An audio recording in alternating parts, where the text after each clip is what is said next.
다음 주면 느헤미야 설교가 좀 끝나게 좀 됐습니다. 오늘 이제 마지막 하기 전 그전 이제 설교인데요. 제가 사실 13장 또 12장 본문을 좀 읽어가면서 굉장히 좀 마음이 좀 무거웠어요. 또 많이 답답했죠. 아마 여러분들도 미리 읽어보신 분들은 아마 저와 비슷한 마음을 갖지 않았을까라는 생각을 해요. 왜냐하면 정말 이스라엘 공동체가 어떻게 세워졌습니까? 정말 많은 사람들이 함께 헌신하고 함께 노력해서 성전과 또 성벽을 재건하고 공동체 신앙을 지켜가기 위해서 정말 부단하게 노력했던 그 공동체였는데, 그 공동체가 오늘 본문을 읽어보니까 하루아침 한순간 무너져가는 것을 우리가 좀 보게 되잖아요. 정말 답답하지 않습니까? 또 이 답답함은 이 과거 이스라엘 문제뿐만 아니라 오늘날 또 교회에서도 이런 답답한 문제들이 많이 발생하고 있는 것을 우리가 너무도 많이 알고 있기 때문에 이 답답함은 우리에게 굉장히 크게 다가오는 것 같아요. 물론 다음 주 느헤미야 마지막 설교를 통해서 이 답답함을 해결할 수 있는 하나의 길을 우리가 찾아보게 되긴 하겠지만, 이번 주는 그 길을 찾기보다 그냥 무너져가는 공동체를 보면서 가졌던 이 답답함, 분노, 이 화를 정말 진지하게 묵상해 볼 수 있었으면 좋겠다는 생각을 가졌어요. 그래서 오늘 설교 제목도 그 성경에 그 표현된 그냥 느헤미야 마음을 그대로 옮겨서요, 나는 몹시 화가 나서라고 좀 정해봤어요. 화가 났던, 분노했던 그 느헤미야 마음을 한번 이 시간 또 이번 한 주 동안 우리가 진지하게 묵상해 보는 것도 좋겠다라는 좀 생각을 좀 갖게 됐습니다. 그렇다면 정말 무엇이 이렇게 느헤미야를 화가 나게 만들었을까요? 느헤미야 분노의 마음이 과연 어떠했을까요? 단순하게 성경을 읽고 생겨나는 그 분노, 화보다도 정말 이 상황들을 한번 들여다보면서 정말 느헤미야가 가졌을 그 화, 분노가 무엇인지를 이 시간 정말 나누기를 좀 원합니다. 느헤미야가 화가 난 마음을 이해하기 위해서 먼저 12장 본문의 말씀을 우리가 미리 이해하고 이 본문을 읽을 수 있어야 돼. 그래야 느헤미야 마음이 조금 이해가 좀 됩니다. 느헤미야 이스라엘 백성들 모두가 성벽을 다 봉헌하지 않았습니까? 그리고 정말 그들이 기뻐했어요. 그 기쁨의 소리가 뭐라고 표현하면 예루살렘 밖에까지 멀리까지 울려 퍼졌다라고 표현할 정도로 그들의 기쁨의 소리를 정말 엄청났다라는 겁니다. 그리고 본문에 보니까 44절과 3장 13장 1절에 보면 그날이라는 이 단어를 표현을 해서 이 봉헌식을 하면서 그들이 동시에 어떤 결단과 어떤 다짐의 모습을 보였는지를 명확하게 보이고 있어요. 어떤 다짐과 어떤 결단을 그들이 봉헌식과 함께 그들이 좀 했습니까? 먼저 그들은요, 성전 제사와 성전 관리를 위해 제사장과 레위인을 세우는 일을 먼저 중요하게 했어요. 이 일은 정말 중요합니다. 정말 신앙의 핵심과 같습니다. 신앙의 중심인 이 성전을 제대로 관리하지 않으면 공동체의 신앙은 무너져 갈 수밖에 없어요. 오늘날 우리도 마찬가지 아닐까요? 신앙의 핵심이었던 이 공동체요, 이 교회 공동체가 제대로 복음 안에서 관리가 되지 않으면요, 우리 성도들의 신앙은 한순간에 무너져 갈 수밖에 없다라는 거예요. 그리고요, 이 제사장들과 레위인들이 정말 이 일을 잘 감당할 수 있도록 백성들은요, 정말 어려운 상황이 없음에도 불구하고 그들이 11조를 내겠다라고 결단과 다짐을 했어요. 이것이 당시의 모습이었습니다. 그뿐만 아니라 이 사람들이 모세의 책을 읽다가 이런 문구를 발견했죠. 암몬 사람과 모압 사람은 영원히 하나님의 총회에 참석하지 못한다라는 말씀을 들었어요. 그래서 이스라엘 백성들, 이스라엘 공동체에 섞여 있었던 이방 무리를요, 모두 이스라엘 공동체에서 분리시키는 결단을 그들에게 했다라는 겁니다. 이 일이 쉽지 않아요. 당시 사람들은 이스라엘 공동체가요, 여러 이방인들과 함께 섞여 살았잖아요. 때때로는 가족의 관계를 이루고 살기도 했었고요. 또 여러 가지 이해관계로 섞여서 살았던 사람들이었어요. 이런 모든 관계를 분리시켜서 청산하는 것은 보통의 결단이 아니라는 겁니다. 이들의 마음이 충분하게 이해가 돼요. 이스라엘 백성들은요, 내가 이제는 하나님 말씀에 기록된 대로 그 말씀에 그대로 순종하며 살겠다라고 결단을 했던 거였어요. 하나님과 언약의 관계를 맺었던 그 관계 그대로 하나님 말씀 가운데 철저하게 결단하고 살겠다는 그 결단의 다짐이 이 말씀을 통해서 드러났다는 거예요. 13장 2절 말씀을 한번 보겠습니다. 이렇게 기록을 하고 있잖아요.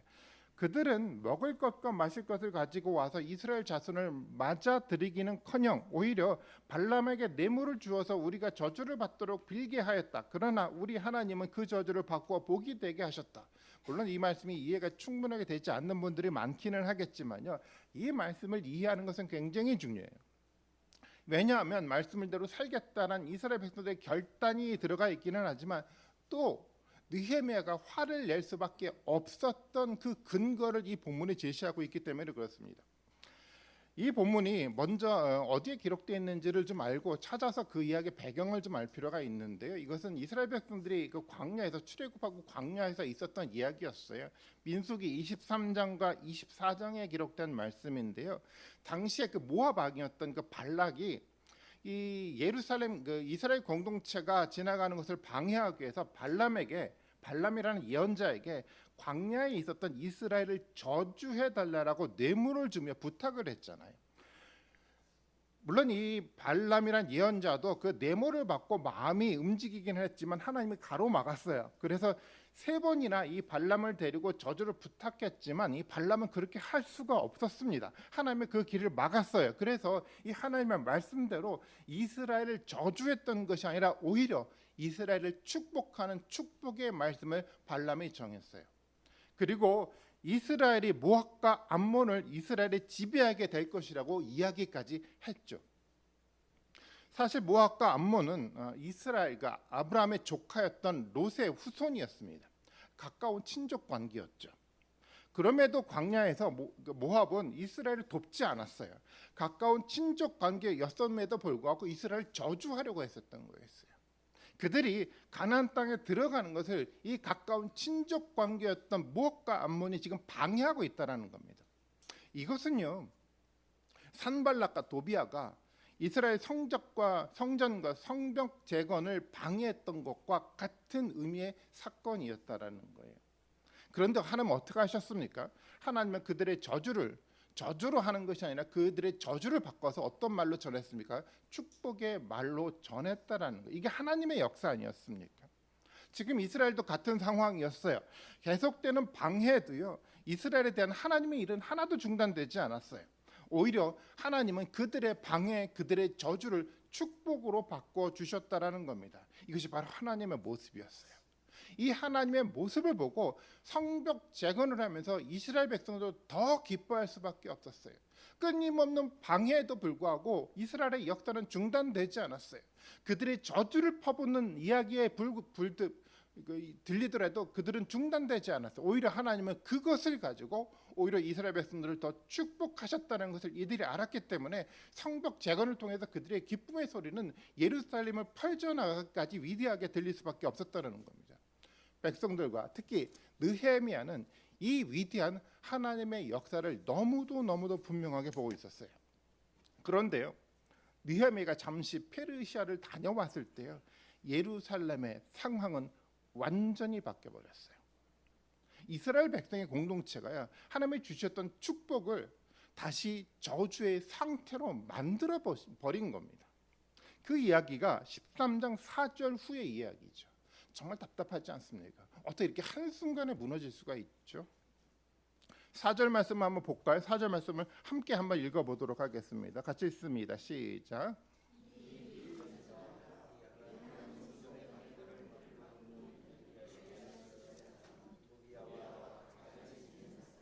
네. 사실 여기서 좀 해석하기 어려운 그 표현이 좀 등장을 해요. 무심코 지나가신 분들도 있겠지만 저는 무심코 지나가지 못해서 한참 이게 어떤 의미인지 사실 한참 시간을 좀 보냈는데요. 여기서 이 일이 있기 전이다라는 표현이 있잖아요. 이 말을 문자 그대로 설명해 본다고 한다면 4절 이후에 있는 이 사건이 이 일, 즉 성벽 봉헌하는 일 전에 있었던 일이다라고 설명이 될 수 있어요. 그런데 그런 설명이 뒷절의 6절의 말씀과 충돌이 생겨나기 시작을 해요. 왜냐하면 6절에 보면 느헤미야가 예루살렘을 비웠다라고 표현하고 있는데 예루살렘을 비웠을 때는 성벽 봉헌이 되고 약 12년 정도 후에 일어난 일이었거든요. 그러니까 서로 간에 충돌이 돼가잖아요. 그래서 사실은 이 일이 있기 전이라는 말을 문자 그대로 설명하면 6절과 충돌이 생기는 일들이 생겨나요. 그래서 이게 굉장히 해석하기 어려운 주제로 좀 떠올랐어요. 많은 사람들이 이 말을 해석하기 위해서 굉장히 많은 노력을 했지만 쉽지 않았어요. 때때로는 뭐 편집의 문제를 가지고 이 문제를 해석하기도 했고, 물론 되게 설득력 있는 해석이긴 했어요.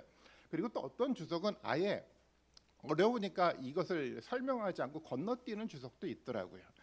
저는 우리도 뭐 그냥 이것을 건너뛰고 넘어가도 좋을 듯하다고 생각을 해요. 그냥 문맥의 흐름들 속에서 이해하면 좋기는 하겠는데, 그래도 우리 마음속에 또 그런 질문이 생겨나지. 그래도 나는 꼭 해결하고 싶어, 어떻게든지 이해하고 싶어라는 마음이 아마 들 수 있을지도 모르겠어요. 저도 그런 마음을 가졌는데, 그래서 제가 이해한 것을 좀 간단하게 좀 말씀을 좀 드리도록 하겠습니다. 그리고 이야기를 진행 한번 해볼게요. 저는 이 말을 이일 즉 이일이 있기 전이라는 것은 성전 봉헌이 있기 전부터 도비아와 가까이 지냈던 엘리압 제사장을 표현하는 설명이라고 저는 이해를 했어요. 이 일이 있기 전이라는, 성전 봉헌이 있기 전이라는 말은 그대로 해석을 하지만 그것은 4절 이후에 있는 성전 봉헌 이전에 있던 사건을 의미하는 것이 아니라 성벽 봉헌이 있기 전부터 알고 지냈던 엘리에샵과 도비아의 관계를 설명하기 위해서 이 표현을 했다라고 생각을 했어요. 실제적으로 느헤미야가 성벽을 쌓을 때요, 굉장히 많은 반대자들이 있었어요. 산발락과 도비아뿐만 아니라 예루살렘 공동체 안에서도 유력한 사람들이 느헤미야를 돕지 않았어요. 그리고 예루살렘 성 안에서 유력한 사람들이 이 느헤미야와 성벽 재건에 대한 이야기를 자꾸만 퍼다가 누구에게 전했냐면 산발락과 도비아에게 전해하면서 끝까지 느헤미야를 방해하는 일들을 해나갔던 예루살렘 안에 있었던 유력한 사람들이 있었다라는 겁니다. 아마 이 유력한 사람들 중에 저는 엘리야십 제사장이 있었을 거라고 생각을 했어요. 산발락과 도비아가 여러분 어떤 사람이었습니까? 이 사람들은요, 정말 철저하게 정치적인 사람이었잖아요. 정치적 관점 속에서 예루살렘을 들여다봤던 정말 정치꾼이 바로 이 산발락과 도비아라는 사람이었어요. 이들과 좋은 관계를 맺어왔던 제사장은 어떻습니까? 제사장도 다르다라고 생각하지 않아요. 하나님에 대한 신앙을 가진 사람이라고 하기보다 이 제사장은요, 아주 현실적이고 정치적인 사람으로 보여요. 오늘날 우리가 표현하는, 우리가 사용하는 용어처럼 정말 정치꾼이고 이 사꾼 제사장과 같은 모습을 가지고 있었던 사람이 바로 엘리야십 제사장이었다라는 겁니다. 이 엘리야십은요, 산발락과 그리고 도비아와 정치적 관계를 맺어가면서 느헤미야가 성벽을 재건하는 것을 방해하며 느헤미야 반대편에 섰던 사람이었죠. 그런데 그들이 이제 느헤미야가 예루살렘을 비웠을 때였어요. 자기들이 가진 정치력을 가지고 성전 중심으로 들어와 성전의 모든 기능을 무력화시켰던 사람들이 바로 이들이었다라는 거예요. 5절 말씀에 봐볼까요? 5절 말씀에 보면 이렇게 얘기를 하고 있잖아요. 그런데 그가 도비아에게 큰 방 하나를 내주었다. 누구냐면 엘리야십을 말하는 거예요. 그 방은 처음부터 곡식제물과 유향과 그릇과 레위 사람들과 노래하는 사람들과 성전 문제들에게 드려고 11조를 거두어 드린 곡식과 세포도주와 기름과 제사장들의 몫으로 바친 제물을 두는 곳이었다라고 설명하고 있어요. 여기서 큰 방은 성전에 있는 큰 방을 말하는 거잖아요. 성전의 방을 관리했던 제사장 엘리야십이 이 큰 방을 누구에게 줬습니까? 도비아에게 줬다는 거였어요. 정말 충격적이지 않습니까? 느헤미야를 끈질기게 방해했던 도비아가 예루살렘에 들어온 정도가 아니라 그 예루살렘의 중심이었던 성전, 그것도 성전의 큰 방을 하나를 차지하고 있었다라고 얘기를 하고 있다라는 거예요. 말이 되지 않아요. 레위인이 아닌 사람을 성전에 드리는 것도 문제였는데 성전과 성벽을 재건을 방해했던 그 사람에게 성전에 큰 방을 내어준다는 이 사실은 정말 충격적인 사실이었어요. 그리고 이 방은 어떤 방이었습니까? 11조를 두는 곳이었잖아요. 이 말은요, 이 도비아가 11조를 관리하는 일에 관여했다는 의미이기도 하는 겁니다. 엘리야십은 정말 정치적인 사람으로 보여요. 자신의 제사장 신분을 이용해서 이 방해자를 적극적으로 도운 사람이었어요. 그래서 성전과 성벽 재건을 한 이 정치꾼 도비아는 오늘날 재정을 담당하는 사람처럼 성전의 11조를 관리하게 되었다라는 거예요. 어떻습니까, 여러분? 정말 충격적이지 않습니까? 느헤미야는 이것을 보고 화가 날 수밖에 없어요. 왜냐하면 하나님이 방해자들이 저주를 뭐로 바꿔주셨습니까? 축복으로 바꾸어줬던 위대한 역사를 이스라엘 백성들이 보고 경험했는데도 불구하고 이 정치꾼들 때문에 하나님의 축복이 다시 어떻게 변해갔습니까? 하나님의 저주의 상황으로 변해가는 모습을 느헤미야가 보고 있기 때문에 느헤미야는 화가 날 수밖에 없었어요. 8절 말씀을 같이 한번 읽어볼까요? 8절 말씀 같이 한번 읽어봅니다. 시작.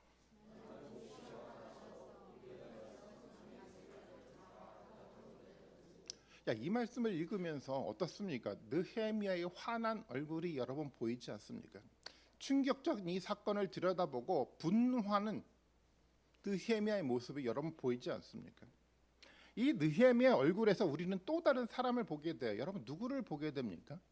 예수님의 얼굴이 눈에 보이지 않습니까? 마가복음 11장 15절 17절 우리가 너무도 잘 아는 말씀인데 이런 이야기가 기록되어 있잖아요. 그들은 예루살렘으로 들어갔는데 예수께서 성전에 들어가셔서 성전뜰에서 팔고 사고 하는 사람들을 내쫓으면서 돈을 바꿔주는 사람들이 상과 비둘기를 파는 사람들의 의자를 둘러 엎으시고 성전뜰을 가로질러 물건을 나르는 것을 금하셨다. 예수께서는 가르치시면서 그들에게 말씀하셨는데 기록된 바 내 집은 만민이 기도하는 집이라고 불릴 것이다 하지 않았느냐. 그런데 너희는 그곳을 어떤 곳으로 만들었습니까? 강도의 소굴로 만들었다라는 거예요. 하나님의 성전을 어떤 걸로 만들었습니까? 강도의 소굴로 만들었어요. 예수님 분노했어요. 상을 뒤엎어 버렸습니다. 성전이요. 하나님의 교회 공동체의 핵심이 누가 중심에 들어왔습니까? 정치꾼들이 들어와서 강도의 소굴이 되어버리는 상태를 사람들이 보기 시작했다는 거예요. 신앙을 바르게 세우려고 하는 사람들이 아니라 성전을 방해했던 신앙을 무력화시키려 했던 사람들이 자신들이 가지고 있는 이익을 세워가기 위해서 이런 모습들이 드러나기 시작을 했어요. 여러분 이들의 분노가 예수님의 분노가 여러분 보이지 않습니까? 이렇게 하나님의 축복을 다시 저주로 만들어가는 사람들을 보고 느헤미야 그리고 예수님은 분노할 수밖에 없었습니다. 저는 우리에게도 이런 분노가 당연히 필요하다고 생각을 해요.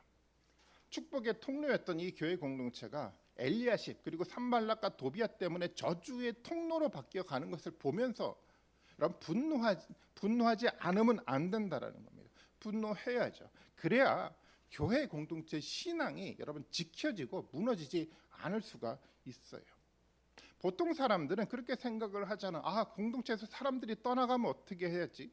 공동체 안에 어린이들을 만들고 싶지 않아. 그래서 침묵하는 게 최고야라고 생각할지 모르겠어요.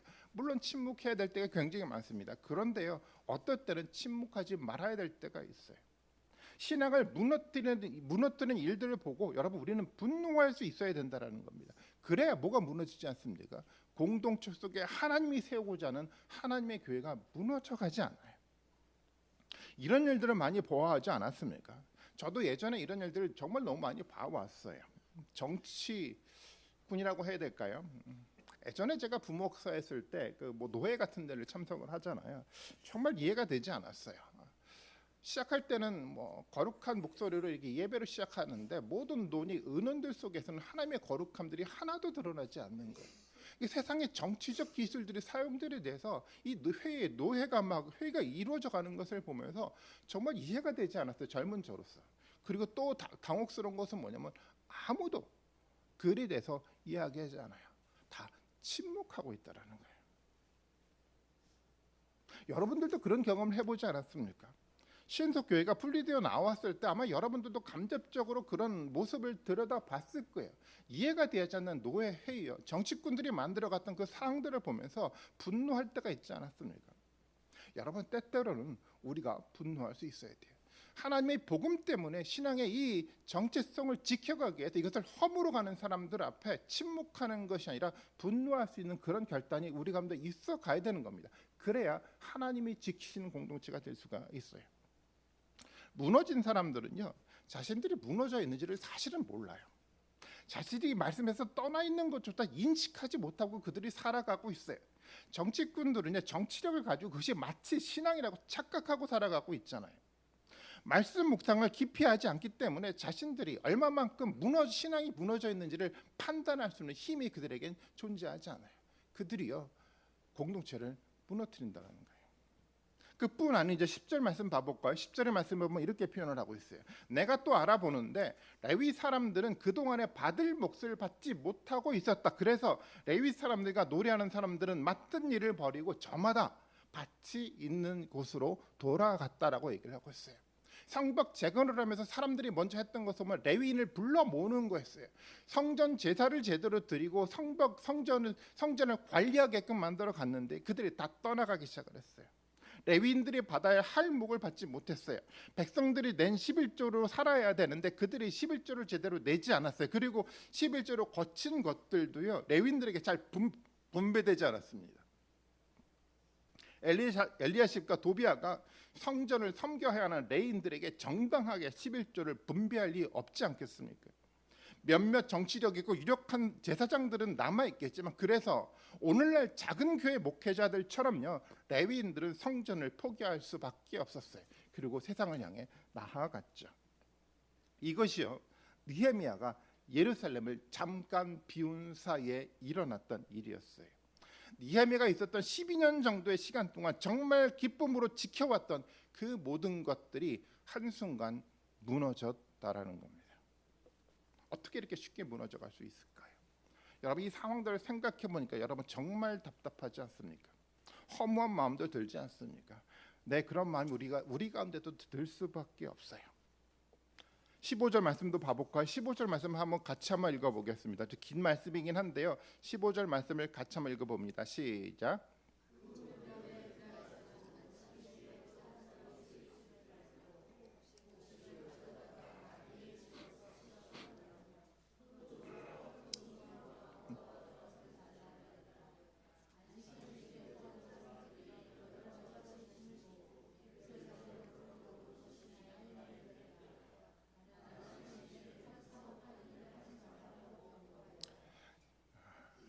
예루살렘으로 돌아왔던 느헤미야의 눈에 보였던 것이 바로 이런 성도들의, 이스라엘 백성들의 삶의 모습이었어요. 이들은요, 안식일을 가볍게 여기기 시작을 했어요. 정말 과거에 철저하게 우리가 말씀 그대로 안식일을 철저하게 지키겠다는 결단과 다짐이 다 사라져갔어요. 예루살렘에 그 두로 사람들이 살았는데, 이 사람들이 물건을 팔 때 이 유다 사람들도 거침없이 아무런 부끄럼 없이 그것들을 사고 팔면서 안식일을 거룩하게 지키지 않았다라고 성경은 기록을 하고 있습니다. 이스라엘 백성들은요, 이 안식일에, 이 구별된 날을 아주 거룩하게 살아가야 돼요. 왜냐하면 이 날을 통해서 우리는 뭐를 소망하고 살아가야 되는 겁니까? 하나님 나라를 소망하고 살아가야 되잖아요. 참된 안식을 줬던 하나님의 축복을 여러분 경험하고 살아가야 되잖아요. 세상 사람들과 뭔가 좀 다른 분리된 삶들을 살아가야 되잖아요. 그런데요, 이스라엘 백성들이 그것을 다 포기했어요. 절대 삶의 부지가 되지 않았어요. 그냥 세상 사람들처럼 똑같이 동화되어 살아가고 있는 삶의 모습이 그들 가운데 보여져 가더라는 겁니다. 너무도 당연하지 않을까요? 성전에서의 모든 기능이 다 무력화됐잖아요. 예배가 제대로 드려지지 않잖아요. 당연히 삶 속에서 어떤 일들이 생겨납니까? 하나님 말씀이 지배하지 않으니까 사람들의 삶들은요, 누구와 같이 살아갑니까? 세상 사람들과 조금도 분리가 되지 않아서, 조금도 구분되지 않아서 그들과 함께 동화되어 살아가는 삶의 모습을 그대로 드러내 보이더라는 거예요. 어떤 일도 또 벌어져 갑니까? 23절과 24절의 말씀인데 이렇게 기록을 하고 있어요. 그때 내가 또 보니 유다 사람들이, 남자들이 아스돗과 암몬 모압의 여자들을 데려와서 아내로 삼았다라고 표현하고 있어요. 다시 이방인들을 아내로 삼았어요. 그들 사이에 태어난 아이들의 절반이 이제는 아스돗 말이나 다른 나라 말을 하면서도 유다 말을 하지 못했다라고 얘기를 하고 있어요. 유다 남자들이 이방인들과 결혼하기 시작했어요. 그것도 누구와 결혼했습니까? 앞서 얘기했던 암몬과 모압 여인들과 결혼을 하고 있다라는 겁니다. 그들 때문에 그들의 어떤 저주를 축복으로 바꿔주셨던 하나님을 기억하고 있어야 함에도 불구하고 그들이 다시 모압과 암몬과 결혼의 관계를 맺기 시작을 했어요. 저는 여기서 우리가 성경 저자의 의도를 볼 수 있다라고 생각을 해요. 모압과 암몬 사람처럼 되어가는 이스라엘 사람들의 모습을 모압과 암몬이 하나님의 총회에 참석하지 못하게 했던, 성벽을 봉헌했던 이스라엘의 그 결단과 모습을 비교하기 위해서 이 모습을 드러내 보이는 겁니다. 그렇게 결단했던 이스라엘 백성들의 모습이요, 한순간에 다 무너져 내려 버렸던 거였어요. 자녀들 중에 절반은 유다 말을 잊었다라고 얘기를 해요. 이방인처럼 살아갔습니다. 유대 말을 잊었다라는 것은요, 하나님 말씀을 잊었다라는 거잖아요. 하나님 말씀을 들을 수 있는 귀가 열리지 않았어요. 자녀들이 이제 완전히 이방인처럼 살아가게 되었다라고 이야기를 하고 있는 거예요. 성벽과 성전을 재건하며 신앙 회복 운동을 했던 이스라엘 백성들이요, 다시 과거의 이스라엘로 돌아갔습니다. 용수철을 열심히 당겨서 이렇게 당길 수 있잖아요. 그런데 그것을 딱 놓는 순간 용수철이 급속도로 제자리에 돌아가는 것처럼요, 또 그런 모습인 것 같아요.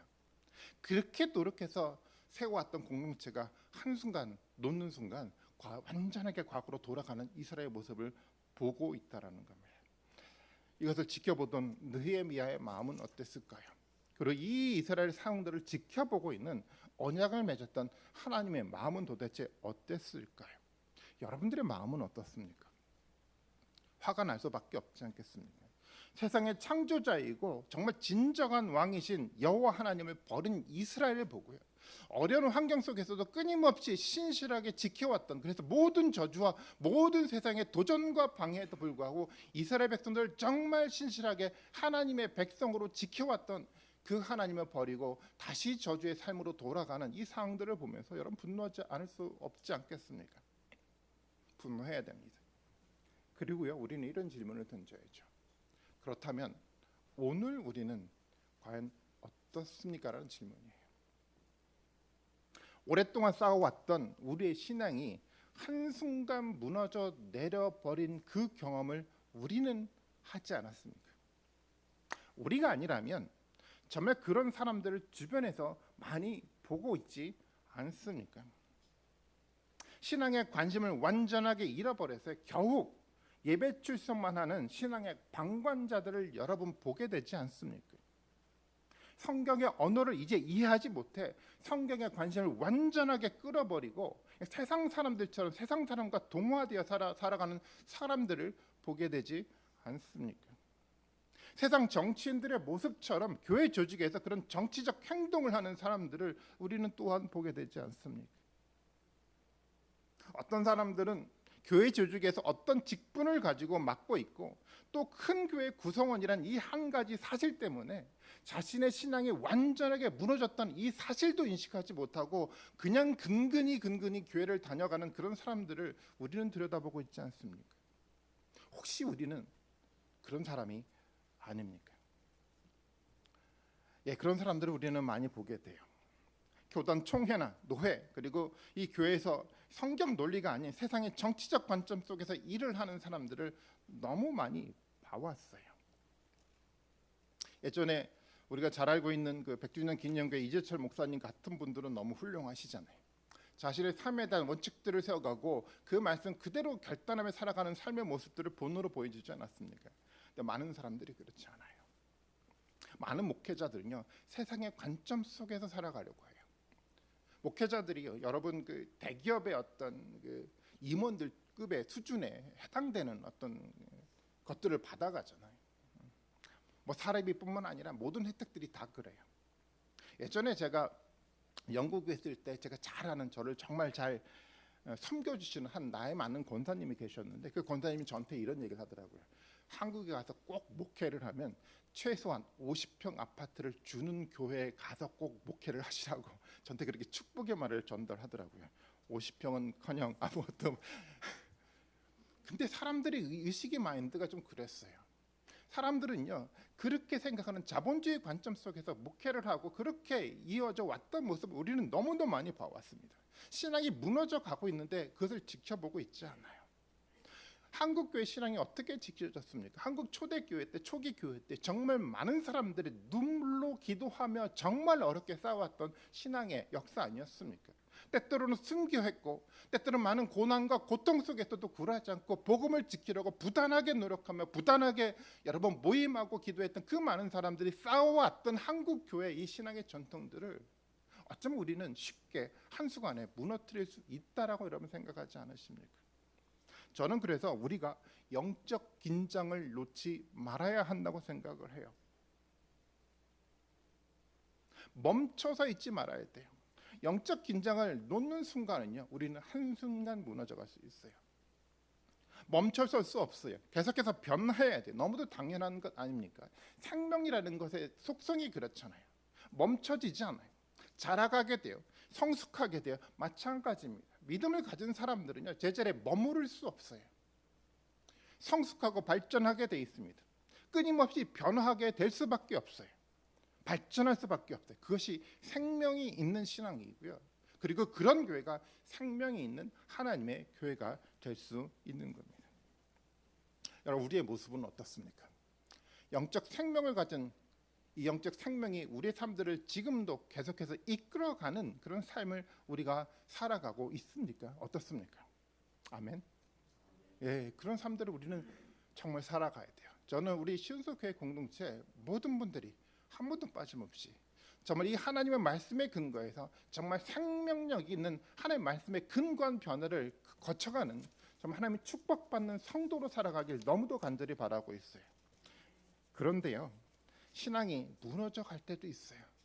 여러분, 신앙이 무너져 갈 때 나타나는 현상이 있잖아요. 우리가 느헤미야를 보면서 우리가 알게 되지 않았습니까? 신앙이 무너져 갈 때 이런 현상이 생겨나요. 첫 번째요, 예배가 무너집니다. 성전이 무너졌던 것처럼, 여러분 제사가 무너졌던 것처럼, 이스라엘 역사 가운데 여러분 예배가 무너졌던 것처럼 첫 번째 신앙이 무너지는 증거는요, 예배가 무너져요. 예배 진지하지 않아요. 예배를 통해서 하나님의 말씀을 들을 수 없어요. 예배를 통해서 하나님의 언어가 들리지 않아요. 도대체 하나님의 언어가 어떤 방식인지 알지도 못하고 살아가게 돼요. 여기서부터 우리의 신앙은 무너져 가게 돼 있는 거예요. 여러분, 하나님의 말씀 여러분 듣고 있습니까? 매주 우리 느헤미야의 이야기를 통해서 어떤 목사가 하는 그 설교가 아니라 이 속에서 끊임없이 변함없이 신실하게 이끌어가고 있는 그 하나님의 섬세한 음성들을 우리가 지금 듣고 있습니까? 저는 이 질문을 여러분들한테 하고 싶어요. 왜냐하면 우리의 신앙이 지금 세워져 가고 있는지 아니면 무너져 가고 있는지를 확인할 수 있는 기준이기 때문에 그렇습니다. 듣지 못할 때가 너무도 많아요. 때때로는요, 목회자의 신앙이 무너졌기 때문에 듣지 못할 수도 있어요. 두 번째는요, 성도의 신앙이 완전히 무너져 있기 때문에 듣지 못할 수도 있어요. 그리고 가장 문제는 성도와 목회자가 함께 신앙이 무너졌기 때문에 하나님 말씀을 들을 수 없을 때도 있어요. 여러분, 우리가 예배 속에 우리가 좀 하나님의 말씀을 들을 수 있는 참된 예배가 우리 가운데 드려지고 있습니까? 우리의 신앙이 건강하게 세워져 가고 있는지는 간단해요. 우리의 예배 가운데 하나님의 임재를 경험하고 있는지를 살펴보면 되는 겁니다. 말씀 가운데 우리 가운데 역사하고 있는지를 살펴보면 되는 겁니다. 두 번째요, 우리의 신앙이 무너져가고 있다라는 두 번째 증거는요, 당연합니다. 세상의 삶 속에서 세상 사람들과 분리가 되지 않아요. 구분이 되지 않아요. 세상 사람들처럼 살아가요. 세상 사람들이 가지고 있는 정치적 관점을 그대로 가져요. 세상 사람들이 가지고 있는 경제적 이념을 그대로 가지고 있어요.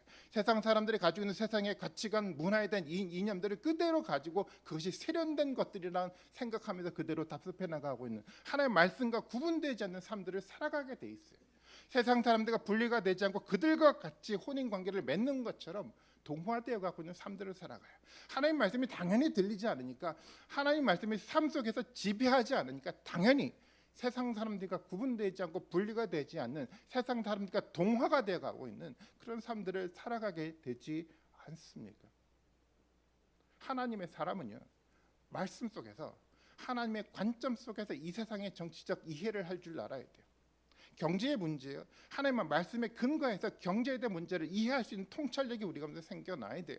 세상의 가치관이요, 세상의 문화에 대한 모든 이해요, 세상 사람들이 만들어온 이론에 따라가는 것이 아니라 성경의 관점에서 우리가 어떻게 바라봐야 될지를 볼 줄 아는 통찰력이 우리 가운데 생겨나가야 되는 겁니다. 그래야 우리가 세상과 동화되어 살아가는 것이 아니라 세상과 구분되어 살아갈 수가 있는 겁니다. 세상의 많은 사람들은 그리스도인을 보면서 뭐를 기대하고 있습니까?